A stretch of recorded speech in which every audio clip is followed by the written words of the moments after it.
c'est pas un signe de bonne santé mentale que d'être adapté à une société malade. Jiddu Krishnamurti. Est-ce que ça vous arrive, vous autres, de vous poser des questions en disant « Est-ce que la vie que je suis en train de mener présentement, est-ce qu'elle a un sens? Est-ce que ma façon de vivre la vie en ce moment a vraiment un sens? Et s'il y avait une autre façon de vivre la vie pour pouvoir me réaliser pleinement, ici, ici même, dans ce grand jeu de la vie-là? Moi, je suis un grand rêveur. Je suis de ceux et celles qui ont envie de vivre différemment, qui ont envie de mettre un sens dans cette vie-là.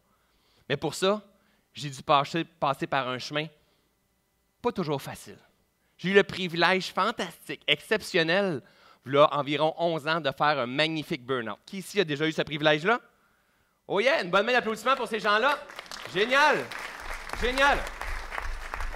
Sans cette période que j'appelle de contraction-là, cette période de résistance, cette période de doute, cette période où est-ce qu'on est complètement perdu, jamais j'aurais pu être ici devant vous à TED aujourd'hui.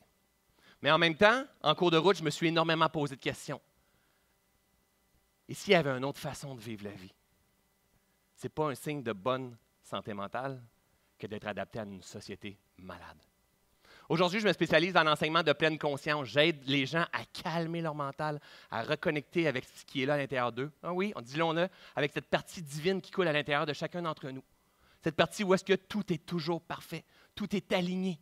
Mais pour ça, il faut réapprendre à vivre d'une certaine façon. Pour ça, il faut réapprendre à calmer ce mental-là pour revenir ici au moment présent. Qu'est-ce qui fait qu'on souvent on a la perception d'être complètement perdu? Un, on est pris dans la connaissance. On le voit, on cherche toujours à avoir davantage de connaissances, on met notre attention sur ce qui nous manque dans la vie. Et deux, on ne sait pas comment on fonctionne. On ignore le fonctionnement de la machine humaine. Personnellement, je n'ai pas eu des parents qui ont pu m'apprendre ça. Pourquoi? Parce qu'ils ne savaient pas eux-mêmes. Mais à l'école, on ne l'apprenait pas quand j'étais plus jeune. Mais c'est en train de devenir de plus en plus accessible avec des conférences comme celle-là. Mais en fait, comment fonctionne la machine humaine? Comment arriver à calmer notre esprit? Comment arriver à se réaliser pleinement, à profiter de ce grand jeu de la vie-là en activant notre véritable potentiel, en ayant des pensées bio? Est-ce que vos pensées sont bio? Aujourd'hui, c'est le sujet que je vais vous apporter parce que pour pouvoir se réaliser pleinement, avoir ces fameuses étoiles-là dans les yeux, ce sentiment d'ouverture-là, profiter de notre voyage ici, on doit avoir des pensées cohérentes, alignées avec notre idéal de vie. Cohérentes, alignées avec les valeurs qu'on porte à l'intérieur de nous à chaque instant. Des pensées cohérentes et alignées avec ces grandes vérités-là universelles. Si vous êtes de ceux et celles qui se sont déjà posé la question, et s'il y avait quelque chose d'autre? Et si j'étais plus grand que ça? Et s'il y avait une puissance qui était plus grande que ça que je porte? Mais moi, je vous assure que cette puissance-là, elle existe. Quand j'ai eu le privilège fantastique de faire une dépression, un burn-out, s'en suivi une séparation, la vente d'une entreprise, la saisie finalement, la faillite à quelque part. En fait, j'étais littéralement perdu. Aujourd'hui, je peux vous garantir que c'est une des plus belles choses qui s'est passée dans ma vie. Mais par contre, j'ai dû réapprendre à fonctionner, réapprendre à vivre. J'ai eu le privilège fantastique de tomber sur des enseignements qu'on appelle Vipassana. Qui connaît les enseignements Vipassana? Good! Les enseignements Vipassana, c'est quoi? Pendant une dizaine de jours, tu es en retrait, en train de méditer, à observer ton esprit. Pas le droit de parler, pas le droit de lire, pas le droit d'écrire, juste toi par rapport à toi, à observer ton esprit. Hein? Souvent, je dis, pas de Bouddha, Allah, Krishna, Jéhovah, Tonka, Toyota, rien de tout ça. Toi, par rapport à toi-même. Ces expériences de vie-là ont littéralement transformé ma vie. Pourquoi? Parce que j'ai appris à maîtriser ma machine et surtout calmer ma machine. J'étais quelqu'un qui était totalement dispersé dans la vie. J'étais quelqu'un qui faisait de l'anxiété, qui était toujours dans la performance. Vous savez, cette performance-là, 80-85% des gens dans notre société sont pris du pattern de la performance. Si on est pris de ce fameux pattern de la performance-là, on est pris dans notre insécurité. Les plus performants de notre société sont les gens les plus insécures. Et on ne s'en rend juste pas compte. Aujourd'hui, c'est mon expertise, j'arrive à comprendre comment fonctionne exactement le processus humain. Et la personne qui va être tendance à être dans la performance, c'est la personne qui va commencer à se juger, à se critiquer. Je sais qu'il n'y en a pas dans la salle ici. À se culpabiliser, à s'auto-saboter, à se mettre en doute, manque de confiance. Et à un moment donné, elle n'est plus fonctionnelle du tout. Elle est chez eux assise, puis elle se dit, là, c'est assez, là. Il faut qu'on recommence. Et on recommence à performer. On cherche que tout soit parfait, tout soit, comme on dit ici, sur la coche. Et les Français, eux, ils disent au top. On cherche à performer, que tout soit parfait. On est souvent dans le futur en train de tout planifier, structurer, appréhender. Lao Tzu, un autre grand sage, il disait, je vais prendre ma loupe pour enseigner. Si tu as tendance à être dans le futur, c'est parce que tu as tendance à faire de l'anxiété. Si tu as tendance à être dans le passé, c'est que tu as tendance à être dépressif. Et si tu as tendance à être ici, au moment présent, c'est parce que tu as tendance à être en paix. La plus grande clé que j'ai ramassée en cours de route lors des expériences de méditation, qui aujourd'hui, ça fait plus de 13 fois, je fais ces retraites de méditation Vipassana, aujourd'hui, ce que j'enseigne près d'une 50aine de fois. Ce sur quoi tu mets ton attention prend de l'expansion. Aujourd'hui, mon mentor, c'est la nature. Tout est déjà là dans la nature. On doit réapprendre à connecter avec qui qu'on est vraiment. Une fois qu'on connecte avec qui qu'on est vraiment, on va apprendre à s'observer. Pour apprendre à s'observer, on va développer ce qu'on appelle la vigilance. Et quand je vais être vigilant, je vais arriver à observer chacune de mes pensées.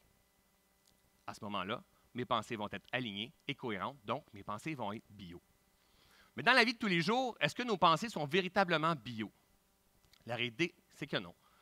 Bio, c'est tout libéré de tout environnement toxique.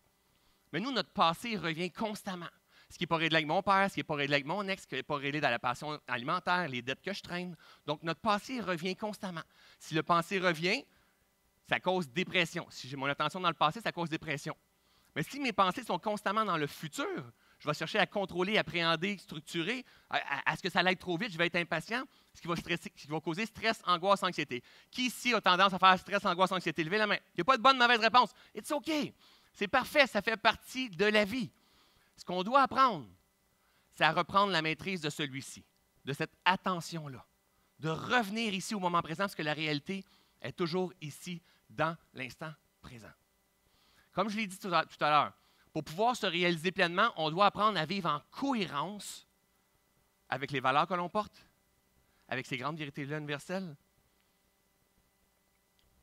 et vivre en cohérence avec nos convictions profondes. Quelles sont vos convictions profondes? Est-ce que vous laissez tomber ça? Si vous n'écoutez pas les valeurs qui vibrent, qui vous mettent des étoiles dans les yeux, votre machine va s'agiter.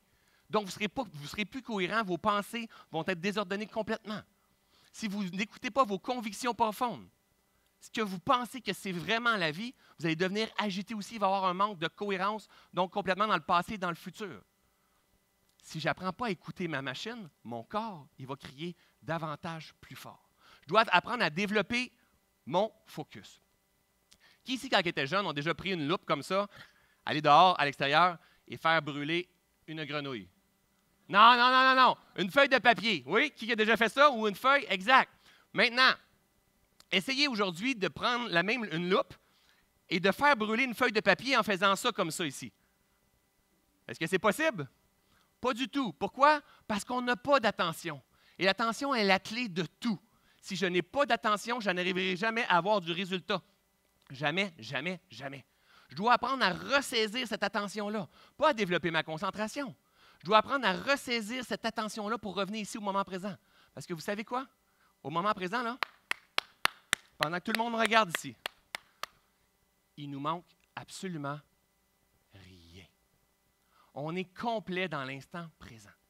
Mais quand je suis dans le futur ou dans le passé, je suis agité ou je suis en incohérence parce que je veux faire arriver les choses, je suis dans la performance, il me manque quelque chose. Je me promène dans la vie avec ce sentiment de manque-là.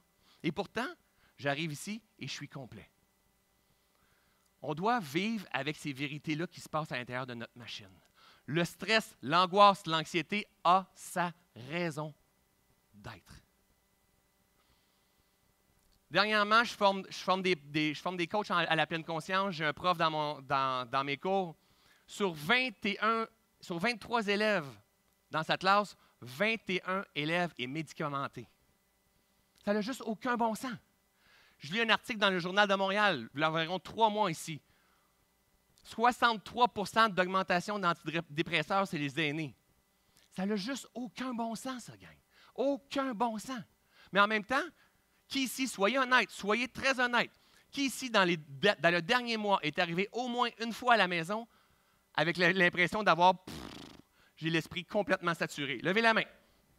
Génial, regardez autour de vous. On arrive à la maison, on se sent complètement saturé. Il y a trop d'informations qui rentrent dans notre tête. Comprenez bien une chose, il rentre plus d'informations dans notre tête en une journée aujourd'hui qu'il en rentrait en une année, v'là 100 ans. Et l'avenir n'appartient pas à ceux et celles qui sont les plus talentueux, les gens les plus intelligents. L'avenir appartient à ceux et celles qui vont être le plus vigilants, qui vont s'observer, qui vont observer quand ils viennent pour passer ici à TED et qu'eux, en fait, ils n'ont rien de monté. Hein? Des gens qui n'ont pas nécessairement la structure, qui ont envie d'être dans le flow comme moi aujourd'hui, d'embarquer dans un événement comme ça et se dire « Attends un peu, peut-être que je me prends trop au sérieux. Est-ce que je peux arriver et être là tout simplement présent, selon mes convictions, de comprendre que de toute façon, l'information va finir par couler, de comprendre que peut-être c'est le temps de lâcher mon travail parce que je le sens à l'intérieur de moi. » Donc, notre intuition nous parle à chaque instant. Mais pour être capable d'écouter notre machine, pour être capable de commencer à vivre en cohérence avec la vie, je dois d'abord et avant tout revenir ici au point neutre, dans l'instant présent. Chaque contraction, chaque moment d'insatisfaction, chaque moment dans notre vie qui ne va pas comme on veut, nous ramène et conspire à nous ramener à la reconnexion de qui nous sommes vraiment. Tout est déjà là à l'intérieur de nous. Il faut juste réapprendre à utiliser le potentiel qu'on a et surtout à ramener cette attention-là. Parce que si je ne ramène pas mon attention dans l'instant présent, je vais toujours appréhender ce qui va se passer. Avant de passer sur la scène ici tout à l'heure, je ne me suis pas dit « mais let's go, tu vas être un bon conférencier ». Je me disais tout simplement « calme-toi, calme-toi, calme-toi, calme-toi ». Vous l'avez probablement vu, quand j'ai commencé à donner la conférence, je suis venu la bouche très, très, très, très pâteuse. Je m'observais et je me disais « it's OK, calme-toi, calme-toi, calme-toi ». C'est dans l'expérience directe qu'on doit apprendre à se maîtriser. Ce n'est pas sur papier, ce n'est pas dans un livre, c'est de la connaissance. On doit arriver à intégrer tout ça. Et moi, j'aimerais ça profiter du temps que j'ai ici à TED pour faire vivre une expérience fantastique. Qui a le goût de vivre une expérience fantastique? Levez la main. Génial. On va prendre 90 secondes. Et écoutez bien ça, je vais vous faire respirer. Vous êtes excités? Génial. Regardez bien qu'est-ce qu'on va faire. Pendant les 90 prochaines secondes, à chaque expiration, vous allez respirer à votre rythme. À chaque expiration pendant les 90 prochaines secondes, à l'expiration, vous allez faire à l'intérieur de vous. Moi, je vais dire calme fort, mais vous allez le dire à l'intérieur de vous, mais sous un langage hypnotique. Et observez ce qui se passe dans votre machine. OK? On s'installe. C'est parti. On inspire.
Tout doucement, public en délire, revenez avec moi ici.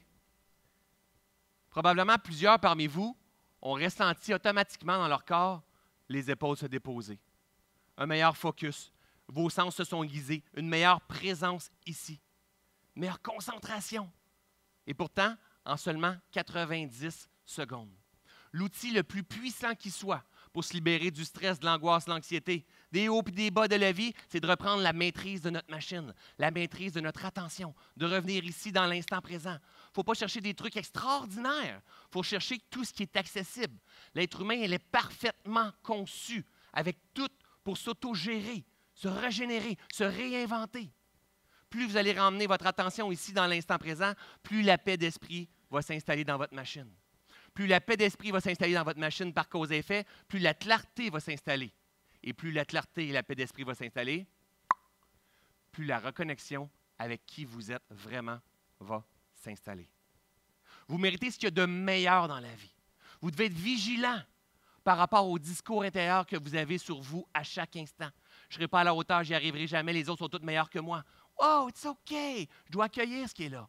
Mais je dois prendre conscience que la responsabilité de changer ce discours intérieur-là m'appartient. Et pour ça, j'ai besoin de reprendre la maîtrise de mon attention, revenir au moment présent, rétablir la paix d'esprit et choisir des pensées qui vont être alignées avec mes rêves, avec mes projets, avec mes convictions profondes.